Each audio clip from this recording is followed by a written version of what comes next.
I think my husband only wants to have another kid because he thinks our son is gay. Our son, 7 male, has always been very feminine. Most of his friends are girls, his favorite toys are Barbies, and he had an awkward situation in school where he kept drawing himself as a female singer for the When I Grow Up part of his graduation. He would dress up in girls' clothes if he could, and I'm not judgmental, but that wouldn't be the best for him where we live, so he's not allowed. I'm not sure why he's like this, but I was such a tomboy when I was younger that it's not really a surprise. One of his friends, a boy, came over a little while ago, and my son told me that he kissed him. It was on the forehead apparently, but he didn't describe it in a romantic way, obviously. He just wanted to show that he loved him because you kiss people when you love them a lot. My husband is convinced that our son is gay. He's not upset about it, more neutral, but I think it's harmful to assume a 7-year-old sexuality because he does things that we've arbitrarily decided are for girls. When he heard about the forehead kiss, he said, "Are you still saying he's not gay?" And I asked why it would be a big deal to begin with, and he said it's not, but he won't give up hopes for grandkids. Recently, my husband has been suggesting we should have another kid. I asked him why the sudden change, and he said he loves being a dad more than he ever thought he would.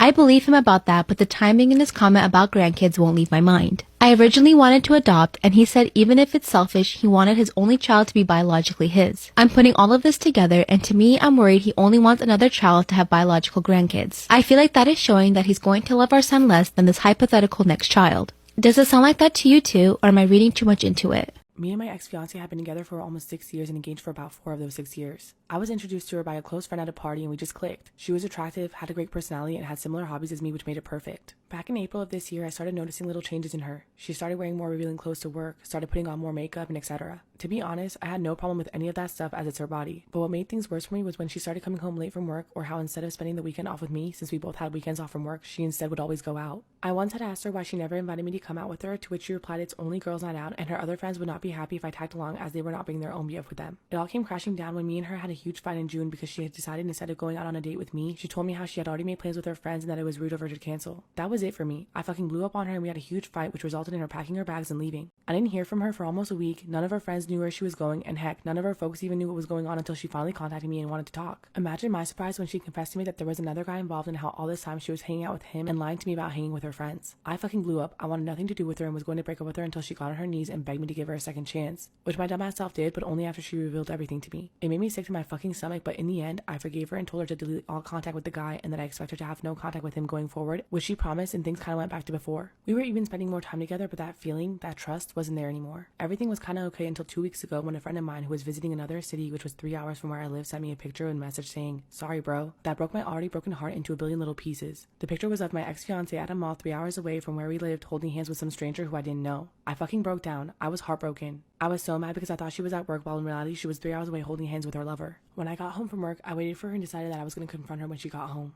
When I got home from work, I waited for her and right away confronted her, to which she denied and called me a psycho for not believing her. She also said that I was a piece of shit for not trusting her until I showed her a picture that my friend sent me. Her face told me everything, and that's when the waterworks started, and I knew that I had made a huge mistake in taking her back, so I ended it. She cried and begged me to think it over and not throw away everything that we have together, which made me really angry, and I'm not gonna lie, but I hit her. I wasn't proud, I'm still not, but saying shit like not to throw everything away when it was her who threw everything away pissed me off to the max. I told her to pack her shit and leave, called her parents and mine and told them everything. Her parents came to help her and I told them basically to F off after they told me to think it over and to make the right decision before actually ending it. She begged me again not to end things, but I had to for my own peace of mind. I didn't hear from her or her parents until 3 days ago when my parents called me to let me know that my ex-fiance had unalived herself. Her parents found her and she had left a letter apologizing to everyone, including my parents and me. She said she's sorry from the bottom of her heart for what she did to me and that she can't live without me and that's why she ended it. I'm at a fucking loss. My ex-fiance's friends and family are blaming me and my own mother told me that it was my fault. She told me that I should have forgiven her since I'm clearly worth committing blank over. I need some serious advice as I'm pretty much being cornered by basically everyone and I really don't know what else to do. Is this all really my fault?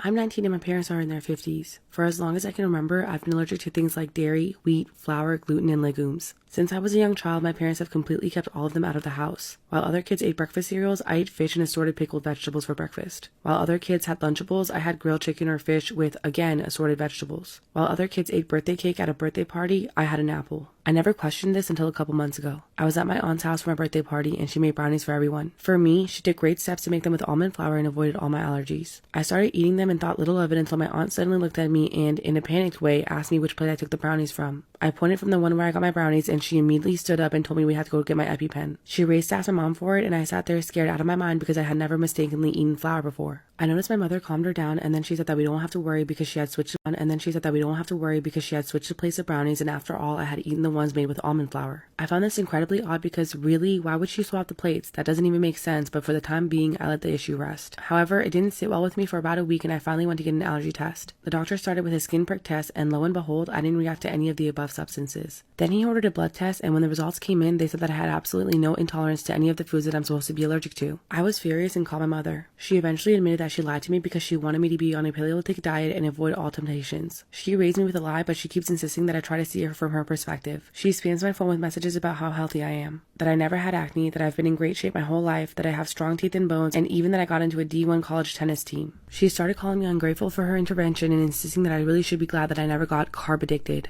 I don't know what to think. I carried around an EpiPen for all of those years, one that I suspect may be fake as my mother never got me to replace it, and I don't even know anymore. Am I ungrateful for losing it over this? After finding out that my mom lied to me my whole life about my allergies, I cut off contact with her. Perhaps against my better judgment, I decided that I would reopen the line of communication with my mother. I decided that I wanted to have a relationship with her, but I also wanted her to see why what she did was so incredibly wrong. I told her I was willing to talk if A, she did not say anything until I had my say, B, didn't gaslight me into thinking what she was doing was right, and C, truly considered my perspective. She agreed instantly. We set up a video chat at that point, and I started explaining my points. What if I had really accidentally taken one of those foods I was supposed to be allergic to, which is absurdly irresponsible of her? Did she ever stop to consider that I, sitting there at another kid's birthday party chewing down on an effing apple while the other kids ate cake, might just make me feel out of place? This was inconsiderate. How could she have the nerve to suggest that my hard work and having a goddamn tennis racket practically glued to my hand since I was 4 wasn't the reason why I'm such a great athlete, but rather it was because I didn't eat gluten? How could she have lied? How could she have the nerve to suggest that my hard work and having a goddamn tennis racket practically glued to my hand since I was 4 wasn't the reason why I'm such a great athlete, but rather it was because I didn't eat gluten? How could she have lied not only to me, but to our family as well? This was dishonest. Why didn't she just talk to me instead of raising me on a lie? This was underhanded. By the end of my rehearsed talk, my mother was straight up ugly crying. This was not exactly what I expected, but she apologized and said that she had been terrible. It was a huge leap from her previous response. She told me everything I said was right and asked if I would listen to her reason why she did so. Before I was born, my mother had a much older brother. I knew about him, but never heard specifics on what happened to him. Apparently, he basically ate himself to death. He was so obese and food addicted that he was beyond help. He passed away when my mother was pregnant with me. They were close and it had a huge effect on her. She rationalized that lying would be better for me. When I brought up the fact that she didn't lie once, but for my entire life, she acknowledged that she truly had no excuse. This did not give me complete closure, but at least I got it. I'm talking to my parents again. My father also apologized, although he's tried to maintain that what he did was more of an accomplice who tried to talk her out of it. However, that's another fight for another day. I've been a divorced mom for the last 6 years. I was married to my ex for 15 and we had 4 kids, 1 bio and 3 adopted. We were doing really well with co-parenting up until he met his recent girlfriend. From the start, she made it obvious that she didn't like me and I truly don't know why. When we first met, I tried to introduce myself and she rolled her eyes at me and didn't talk to me the whole time. For months, I tried to make amends in case I did anything wrong, but she never responded to any of my messages. When I finally talked to her, it didn't go well. She cussed me out saying that I wasn't going to take her man. I told her that I didn't want him and I just wanted to get along for our kids' sake. She didn't care and slammed the door in my face. From then, I just tried to keep the peace, which was hard to do because she would talk behind my back and post nasty things about me online, which almost cost me my job. The big problems, however, started 8 months ago. She started talking bad about me to my children and wouldn't stop no matter how many times I told her not to. Things really went south when one night she had the kids and made a roast for dinner. My youngest is deathly allergic to carrots and wasn't touching the food because she obviously didn't want to cause an allergic reaction. That's when she started screaming at my daughter, telling her that she needs to eat. My daughter explained that she was allergic, but she wasn't having it even after my other kids tried to tell her. However, she called my daughter a liar and wasn't taking no for an answer.